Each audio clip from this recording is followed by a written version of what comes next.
बिहार विद्यालय परीक्षा समिति द्वारा इंटरमीडिएट वार्षिक परीक्षा 2027 सत्र 2025 से 27 के लिए 11वीं कक्षा में पढ़ रहे विद्यार्थियों का ऑनलाइन रजिस्ट्रेशन विस्तारित अवधि में दिनांक 9 अक्टूबर 2025 तक किया जाएगा।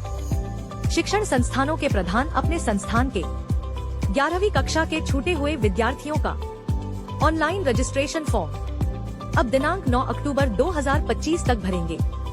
Online registration form website biharboardexam.com के माध्यम से भरा जाएगा। रजिस्ट्रेशन शुल्क का भुगतान दिनांक 7 अक्टूबर 2025 तक ही किया जाएगा।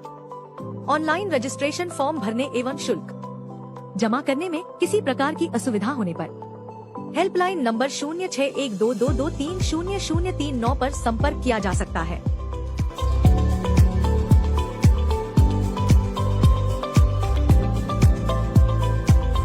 Scream so loud, we all